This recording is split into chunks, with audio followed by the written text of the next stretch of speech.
Sorry about that. Let me get my life together. Good morning, both bow ties. It's the Black Opinionated woman. So, I wanted to talk about Black women friendships. Like, what is going on? Now, I will say this. I won't be talking too long. There are, when I say plenty of friendships out there, I'm going to caveat that. For periods of time, I always thought I had these friendships with Black women, but many of them were toxic. They weren't healthy friendships, which was why when I've had these relationships with friendships, I think I've had very few of them. My mom used to always tell me, and I'm sure many of you have heard this old adage, that when you get older, you'll be lucky if you can count your friends on one hand, and it is true. So, basically, outside of like family or something like that, and outside of my husband, I really have one good Black female friend. There's a new relationship budding, but we don't talk as much. But I think that has to just be organic. And you know who you are. We don't really talk that often. She seems pretty cool. But when we talk about close relationships or close friendships, I have one. I talk about among Black women, and I have relationships with other women.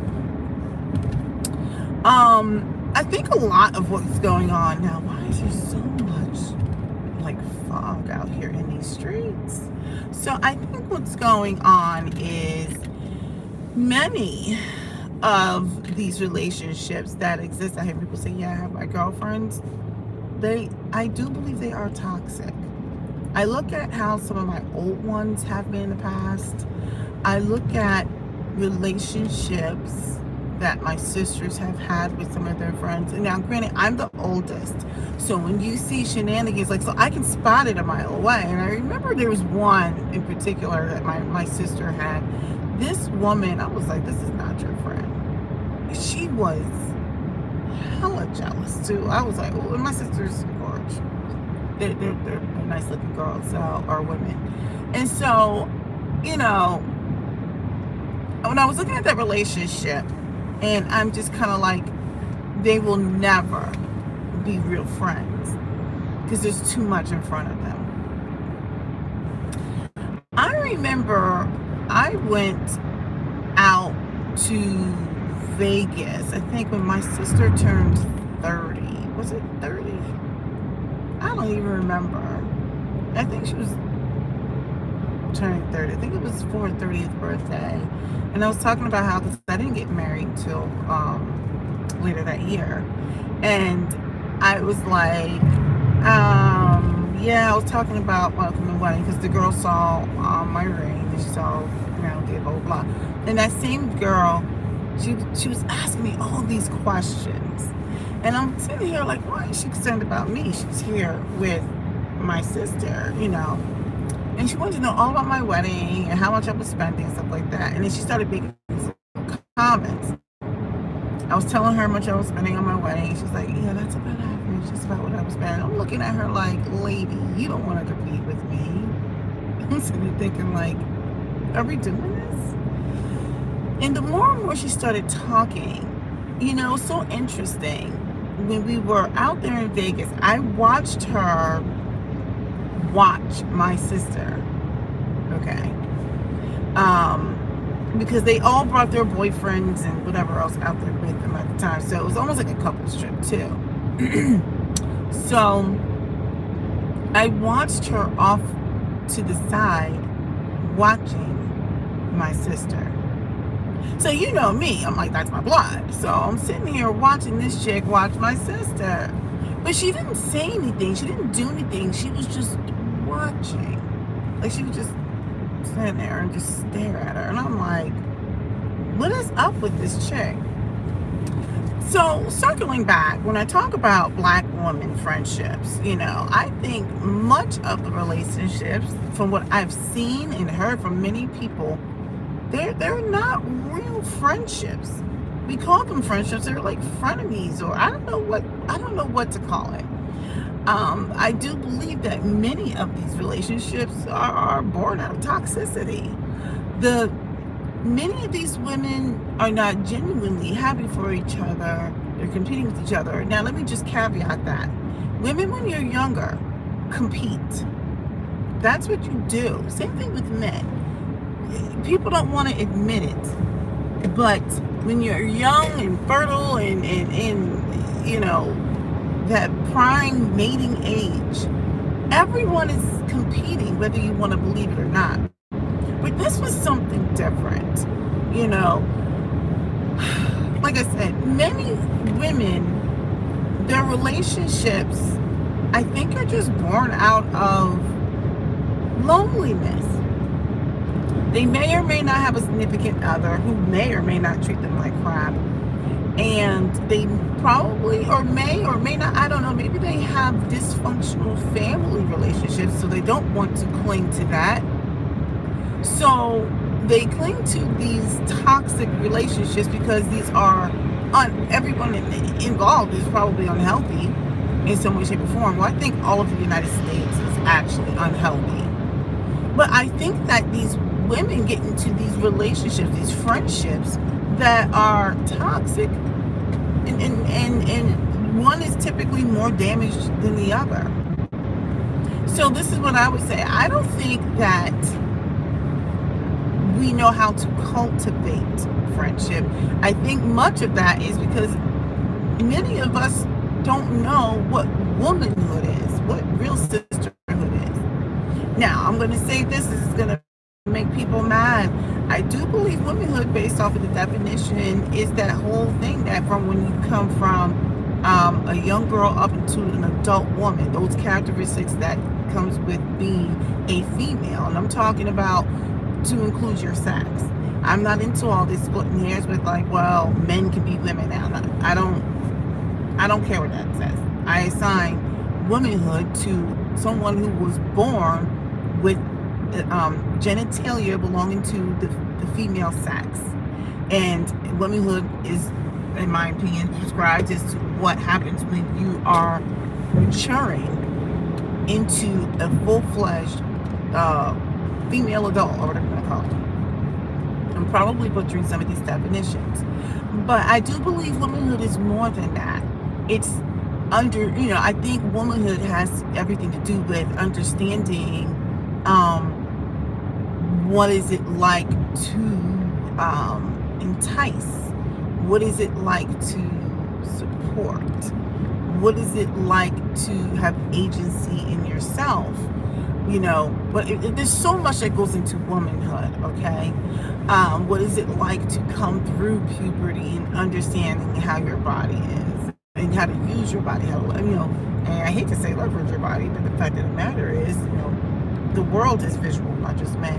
So, understanding how to use your power, all that good stuff. This is such a pretty view. I wish you could see what is in front of me. How gorgeous is this? But yeah. So anyway,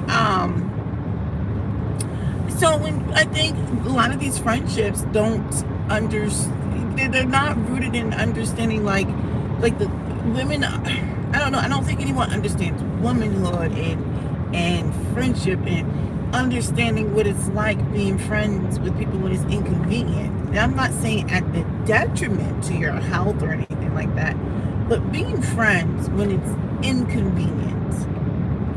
It's finding a way to be happy for someone when you love them sincerely. You want to be happy. I mean, look, jealousy is a real emotion, and I'm not going to knock that. But many of these women are just so beat down that they can't be happy for anyone else. They can't really care about anyone else but themselves. But now what we're doing is we're calling it self-care journeys. And I do believe that we need to, engage in self-care, but I want to probably have to have that conversation another day. I just think that with these Black women friendships, and I would venture to say all friendships, but I'm trying to lend some specificity to Black women in particular. I don't think we know how to be good friends to each other. I can sit here and tell you about the times that, women have done some really, really messed up things. And, like, I don't know if there's a real upside to that, especially when I've been warned by many people. But nevertheless, I will say this. It goes back to what my mom has said, and I'm sure many of you have heard this. You're really fortunate if you can count your friends on one hand.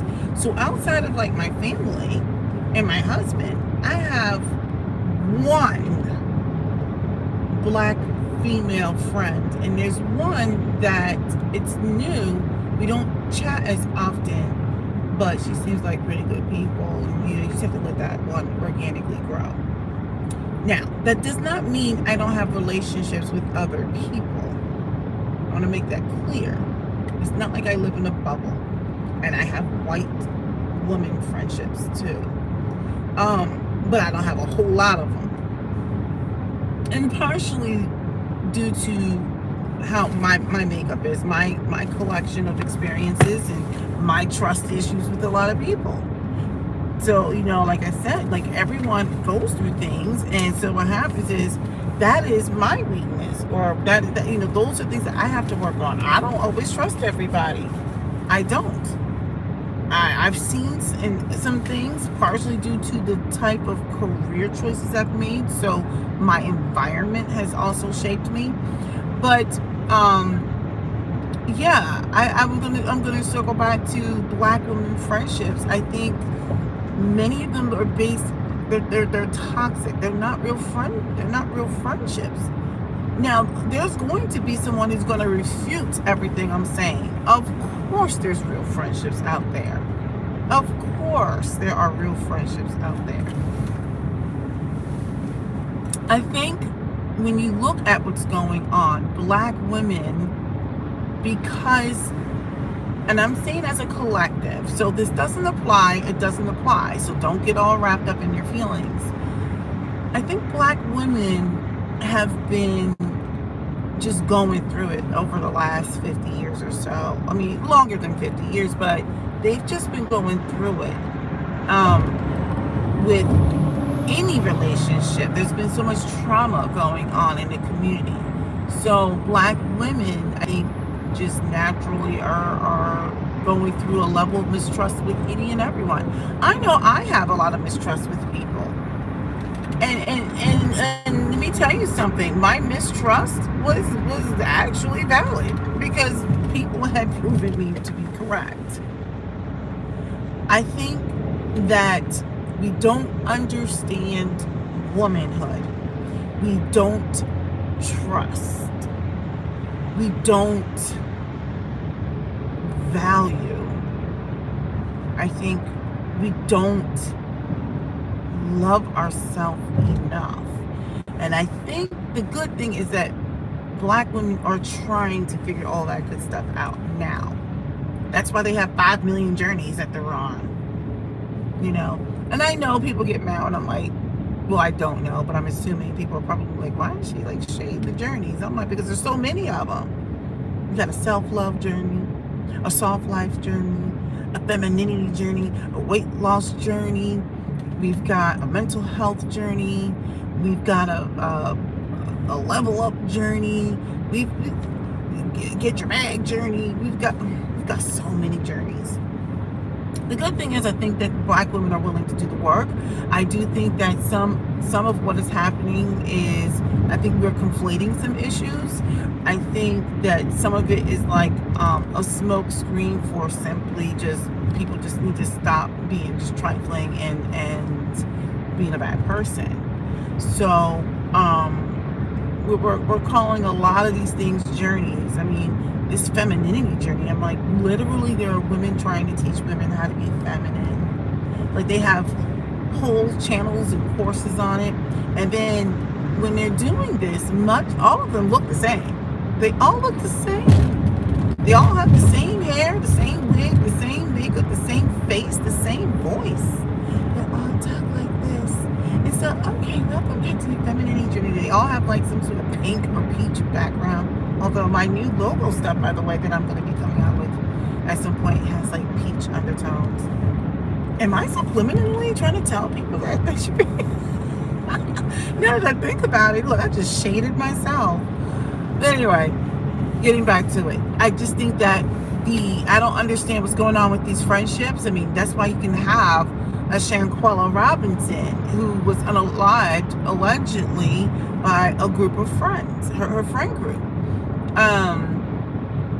That's why you can have these blacked out reality television shows when they talk about their friends. I'm like, come on, they're coworkers. You are not friends. Because if you were friends, you would not treat each other that way. You would not put up with the things that go on the show that way, right? You wouldn't talk to each other that way.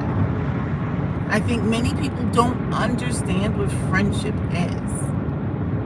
It's easy to love up and love bomb people when it's good, but what happens when it's not good? Do you know how to be a friend? Do you know how to say, no, you messed up? You messed up. But this is how you fix it. Or no, I don't like that for you. But that's like if they ask, no, I don't like that for you, but this is your choice. Are you honest? Do you talk about the behind her back? And then I think the biggest thing, I see this a lot in white friendships too, especially. When the friendship falls apart, I shouldn't say when, I should say if. Or if or when the friendship falls apart, they take that opportunity to tell everything they know. Everything they know.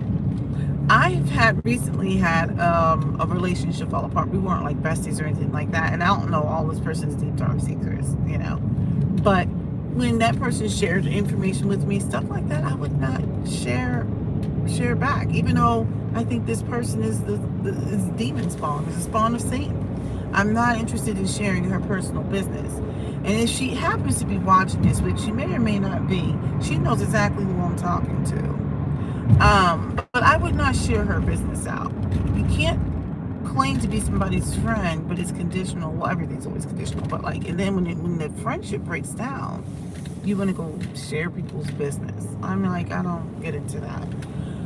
But anyway, those are just my thoughts on friendships. And I think we need to have more of these conversations. I'm hoping this weekend to get together with some friends of mine, or at least one of them, and have another more pointed conversation. We're still trying to see if we can make that happen. But stay tuned. All right. Hopefully you guys enjoyed that little chit chat, and if you did, that is a really good time right now for you to go ahead and subscribe. And let me tell you the reason why. Because I'm amazing in every way and I can do no wrong.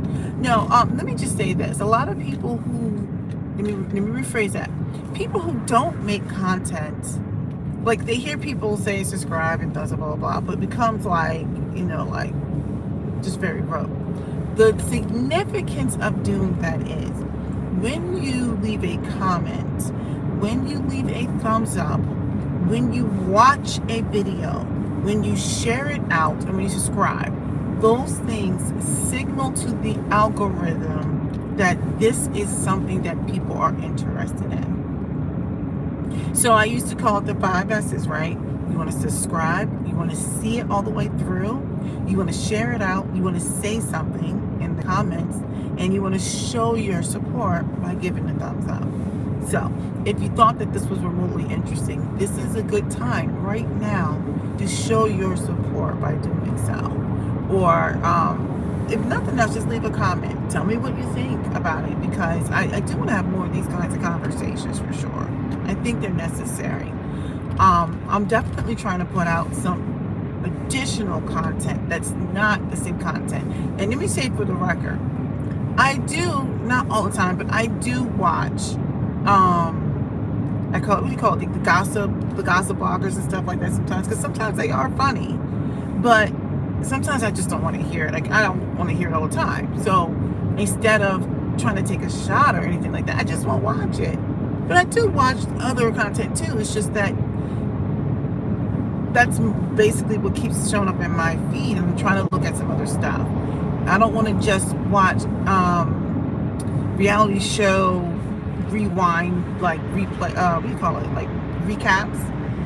I definitely don't feel like talking about men all the time. Like I'm like, oh my gosh, like the manosphere thing. Like some of the people want to just drag men all the time, and the men that they're dragging deserve to be dragged. But I don't always want to put that in my spirit. I definitely don't want to talk